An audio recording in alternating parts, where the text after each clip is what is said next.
Tonight, from Yale valedictorian, presidential speechwriter, to game show host, Ben Stein has done it all. Starting out as an attorney with his electric personality, he's worked for Presidents Nixon and Ford and has appeared in numerous commercials, TV shows, and movies. Bueller? Now he's got one of his own, Expelled, No Intelligence Allowed. It's an incredible new documentary that blows the lid off education's obsession with Darwinism. He joins me for the full hour. Wait a minute. That's me. Why am I reading this? Isn't this Glenn's job? Hello? Beck? Anyone?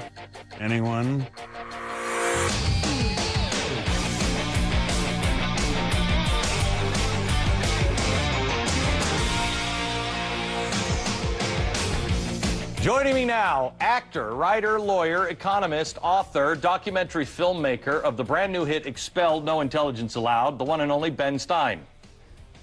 I mean, you can't really... Honored to be here. You can't hold down a job. I mean, pick a career, man. No, I can't hold down a job, and I have a lot of bills.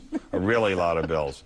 Well, out of all of those things, what's your favorite? My favorite thing is being on TV with you. Oh, yeah. No, my favorite thing is being on TV and also speaking to groups. I love meeting people. I'm a born politician. I think someday later in life, if I live long enough, I'll run for office. I love meeting people. Ben was on the air with me on radio earlier this week, and I said, you know what? I think you and Joe Lieberman should run. Dynamic, explosive. Yeah. All right, I know you're making fun of me. No. Our own low-key way, we're explosive. We're low-key explosive. Right, yeah. Low-key explosive. All right, you're here because you're fascinating. We're going to talk about a little bit of everything. You're one of the smartest people that I...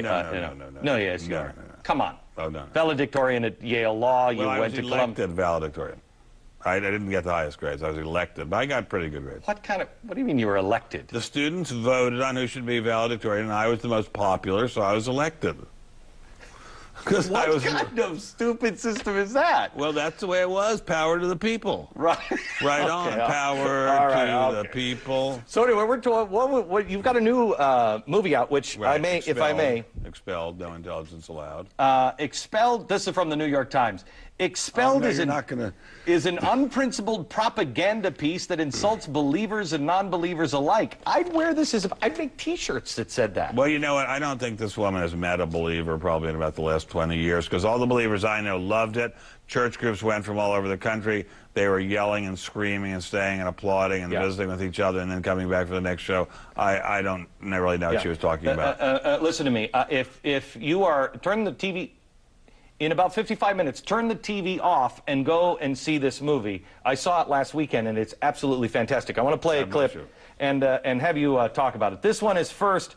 This is one of the most depressing things I think I've ever seen. This is a professor who is all into evolution and Darwin, and he's trying to explain, I think, in a happy way, what it means to believe in evolution. Watch this. It starts by giving up an active deity, then it gives up the hope that there's any life after death. When you give those two up, the rest of it follows fairly easily. You give up the hope that there's an imminent morality. And finally, there's no human free will. If you believe in evolution, you can't hope for there being any free will. There's no hope whatsoever of there being any deep meaning in human life. We live, we die, and we're gone. And that's it. He added, and that's it. I know. He actually turns out to be a very, very nice guy named Dr. Will Provine. Wait a minute. He's a very nice guy. I'm really sure is. He is, but that's his happy message. Well, no, later on in the movie, he gives a happier message in which he says, I don't care if you believe in intelligent design, creationism, Darwinism. I just want you to have thought through the issues carefully. And that's all we want in the movie. Can I tell you something? I just brought my daughter to several universities. One of them was Columbia University. Oh, I went there. The other one was Princeton. Columbia, if anybody from admissions is listening, I loved it. Most arrogant place I've ever seen. Yeah, well, that's all Ivy League universities. No, you know what? Princeton, because of Professor Robert George, is starting to balance both sides. They've got God Peter. Bless them. God bless them. Peter Singer. He's not. He's sort of extreme. What if you just think that you can abort your 2-year-old child to harvest the organs? Yeah, if you think that's extreme. What Princeton is trying to do is balance people like that. I have no problem with him spewing that kind of nonsense, as long as somebody equally as intelligent and well-spoken is on the other side saying, that sounds like a bad idea. Well, if you're finding that at Princeton, God bless old Nassau. That's their nickname, but I don't think that's happening too many. You don't ever schools. lose in a trivia contest, do you? Old nausea, they call it. Old nausea. All right, let me give you another piece from the movie, and well, since we're on arrogance, yes, and they say that people who believe in intelligent design are crazy, yes, and stupid and knuckle-dragging Cro-Magnons. Oh my gosh, the insults just never stop. They never stop. But then listen to what they think is reasonable. This is one of the leading scholars, archpriest of atheistic Darwinism. Okay, talking about who might have designed the human cell. The archpriest. If you look at the details of biochemistry, molecular biology, you might find a signature of some sort of designer. Wait a second. Richard Dawkins thought intelligent design might be a legitimate pursuit? And that designer could well be a higher intelligence from elsewhere in the universe. Did you?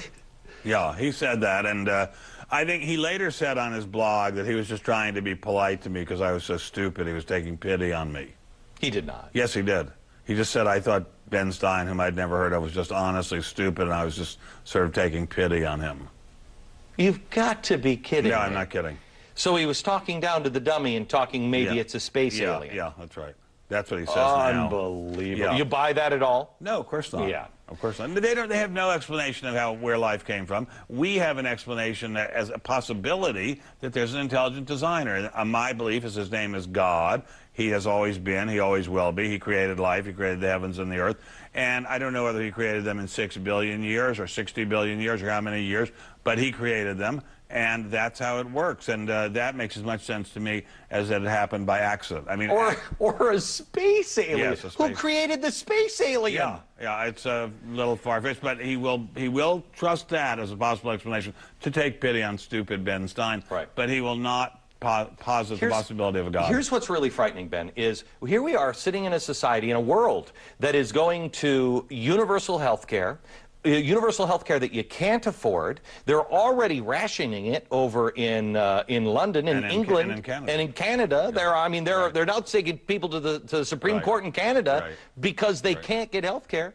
It's exactly what happened in Germany, and what happened in Germany when you couple it with this kind of thinking that you see in the movie. Bad things happen. Yeah, it's interesting. I wrote about this already. That what's going to happen if you marry up eugenics and limited access to universal health care, it's going to be you just go die. You just go off and die. And already in Germany, I'm told, people are given this little pill when they get old and sick, and they take the pill and they go to sleep and don't wake up. And the problem, yes, that's happening a lot in Germany. And what is the name of the pill? That's being prescribed by doctors? Yes. And apparently it's a super powerful barbiturate. And people take it, and that's it for them. And you think we say we're never going to forget what they? No, but the problem with that, of course, is what if you're just in a bad mood for a couple of hours and you take it and then you're gone for good? You can't change your mind. I don't know if that's the. That's one of the problems. Well, that's one of the problems. But the other problem I see is doctors are prescribing, are killing people in Germany. Well, again, you might say, again. Yeah, again. I mean, we documented this in the movie that they've been doing this for a while. Let me go to this, because you went to the Hadamar Clinic, which is one of the places where death clinic, where the German doctors took 2 of them, had to sign a form to say, yep, we got to kill this person. Watch this. So this was a Darwinian concept. Yes. And also a Malthusian concept, very much Malthusian. Malthusian? Thomas Malthus, who said that there was a shortage of resources, English philosopher, so there was a shortage. But the Nazis, they relied on Darwin.